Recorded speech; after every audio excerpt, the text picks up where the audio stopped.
Assalamualaikum warahmatullahi wabarakatuh. Perkenalkan, nama saya Asro Rifki. Di sini saya akan mempresentasikan tentang judul proposal skripsi saya, yaitu pelayanan izin mendirikan bangunan berbasis IMB 3.0 di Dinas Penanaman Modal dan Pelayanan Terpadu Satu Pintu DKI Jakarta. Oke, pada pemaparan kali ini terdapat pokok pembahasan, yaitu bab 1 pendahuluan yang berisikan tentang latar belakang, rumusan masalah, tujuan penelitian, dan selanjutnya terdapat bab 2 tinjauan pustaka yang berisikan tentang penelitian terdahulu, kerangka teori, dan kerangka pemikiran. Dan yang selanjutnya adalah bab 3 metode penelitian yang isinya ada pendekatan penelitian dan tentang teknik pengumpulan data atau analisis data. Oke, kita ke bab 1. Di sini ada pendahuluan. Di pendahuluan ini terdapat latar belakang yang berisikan pelayanan publik di Indonesia sangat erat hubungannya dengan birokrasi. Birokrasi dengan pengertian ada pengaturan agar sumber daya yang ada dimanfaatkan secara efektif dan efisien untuk mencapai tujuan tertentu. Pelayanan yang efektif akan memperlancar jalannya proses pembangunan. Hal tersebut tidak lepas dari penerapan Undang-Undang Nomor 22 Tahun 1999 tentang otonomi daerah, di mana pemerintah kabupaten atau kota diberikan kewenangan seluasnya untuk mengatur urusan pemerintahan dan perekonomian daerah, sehingga pemerintah kabupaten atau kota berlomba-lomba untuk menggali dan memanfaatkan potensi daerahnya demi mendongkrak dan meningkatkan pendapatan asli daerah. Nah, di sini ada latar belakang terkait pelayanan IMB 3.0. Salah satu contoh inovasi sektor publik di bidang pelayanan perizinan di DKI Jakarta, yakni inovasi perizinan bangunan gedung selesai dalam 3 jam atau IMB 3.0 yang dilakukan Provinsi DKI Jakarta, tepatnya pada Dinas Penanaman Modal dan Pelayanan Terpadu Satu Pintu.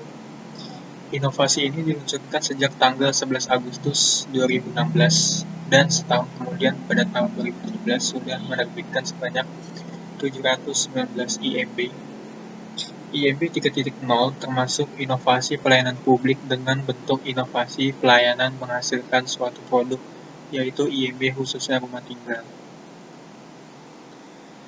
Dan selanjutnya di sini adalah beberapa poin. Yang pertama ada rumusan masalah, tujuan penelitian, dan manfaat penelitian. Di rumusan masalah ini adalah bagaimana pelaksanaan pelayanan IMB selesai 3 jam di Dinas Penanaman Modal dan Pelayanan Terpadu Satu Pintu DKI Jakarta. Dan selanjutnya adalah tujuan penelitian. Di sini tujuannya adalah ingin dicapai dalam penelitian, yaitu untuk mengetahui pelaksanaan pelayanan dalam izin mendirikan bangunan atau IMB 3.0 di Dinas Penanaman Modal Pelayanan Terpadu Satu Pintu atau DPM PTSP DKI Jakarta. Dan di sini adalah beberapa manfaat penelitian. Yang pertama ada manfaat akademis. Diharapkan mampu menjadi nilai tambah bagi pengembangan ilmu pengetahuan khususnya tentang penyelenggaraan pelayanan izin mendirikan bangunan atau IMB dan bisa menjadi bahan studi untuk penelitian selanjutnya, dan juga menjadi perbandingan dalam melengkapi kajian-kajian dalam topik yang sama. Selanjutnya ada manfaat praktis, yaitu penulis berharap penelitian ini dijadikan rekomendasi oleh DPM PTSP DKI Jakarta sebagai bahan evaluasi agar pelayanan izin mendirikan bangunan bisa lebih baik lagi.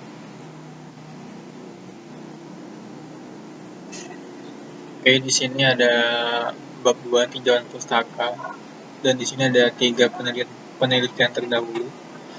Yang pertama adalah penelitian oleh Nurul Mukhilda pada tahun 2013 dengan judul Akuntabilitas Pelayanan Publik, Studi Kasus Penyelenggaraan Pelayanan Izin Mendirikan Bangunan di Kota Makassar. Dan selanjutnya adalah penelitian yang dilakukan oleh Denny Surya Hamdani tahun 2016 dengan judul Akuntabilitas Pelayanan Publik, Studi Kasus Pelayanan Izin Mendirikan Bangunan Kota Pekanbaru. Dan yang ketiga adalah penelitian yang dilakukan oleh Gina Sofia Rahman pada tahun 2018 dengan judul Kualitas Pelayanan Izin Mendirikan Bangunan atau IMB di Dinas Penanaman Modal pelayanan terpadu satu pintu atau DPM PTSP Kabupaten Ciamis. Di sini terdapat rangka teori. Yang pertama ada konsep pelayanan publik. Di sini singkatnya adalah institusi pelayanan publik dapat dilakukan oleh pemerintah maupun non-pemerintah. Dan yang selanjutnya adalah teori kualitas pelayanan publik. Teori yang penulis gunakan dalam penelitian ini adalah teori kualitas pelayanan atau SERVQUAL menurut Zaid Hamal, Parasuraman, Berry. Dan selanjutnya adalah konsep pelayanan yang akuntabel. Pelayanan publik dengan demikian dapat diartikan sebagai pemberian layanan atau melayani keperluan orang atau masyarakat yang mempunyai kepentingan pada organisasi itu sesuai dengan aturan pokok dan tata cara yang telah ditetapkan. Selanjutnya ada konsep izin mendirikan bangunan atau IMB. IMB ini berisi mengenai perizinan pendirian bangunan yang dilakukan oleh kepala daerah, pihaknya, kepala daerah setempat. Izin tersebut diberikan kepada pemilik bangunan yang ingin membangun, merobohkan, mengurangi, menambah luas, juga merenovasi bangunan.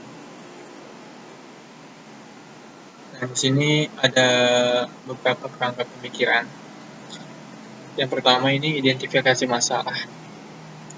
Poin pertamanya, masih ditemukannya keluhan terhadap pelayanan perizinan di DKI Jakarta, menunjukkan bahwa kualitas pelayanan yang diberikan belum sepenuhnya memenuhi harapan dari pemohon.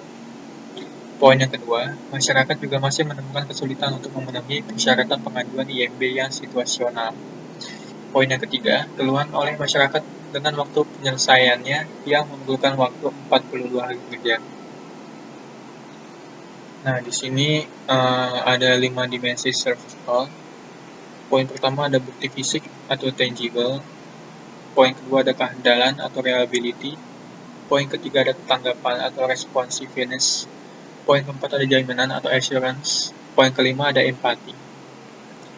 Dan yang pemikiran yang terakhir ini adalah pelayanan IMB 3.0 apakah efektif, dan pelayanan IMB 3.0 apakah tidak efektif. Jadi nanti feedbacknya kembali lagi pada identifikasi masalah.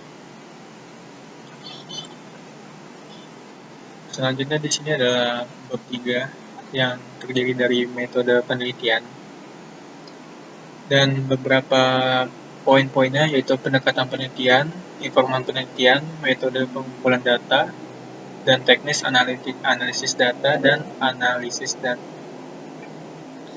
Yang pertama pendekatan penelitiannya yaitu dalam penelitian ini penulis menggunakan pendekatan kualitatif menurut Sugiono dalam bukunya yang berjudul Metode Penelitian Kuantitatif, Kualitatif, dan R&D. Selanjutnya ada informan penelitian. Informan terdiri dari 2 informan kunci, 2 informan utama, dan 6 informan pendukung. Selanjutnya metode pengumpulan data. Di sini ada beberapa metodenya yaitu poin pertama yaitu wawancara, poin kedua observasi, poin ketiga studi kepustakaan, poin keempat dokumentasi, dan ada beberapa sumber data di sini yaitu yang pertama data primer dan yang kedua adalah data sekunder.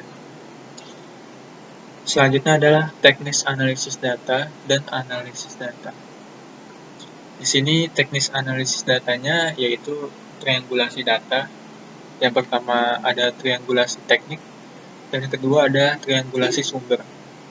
Nah, di sini juga ada analisis data. Yang pertama itu reduksi data, yang kedua penyajian data, dan yang ketiga adalah penarikan kesimpulan. Baik, terima kasih. Sekian pemaparan presentasi proposal skripsi saya. Kurang lebihnya mohon maaf. Sekian. Wassalamualaikum warahmatullahi wabarakatuh.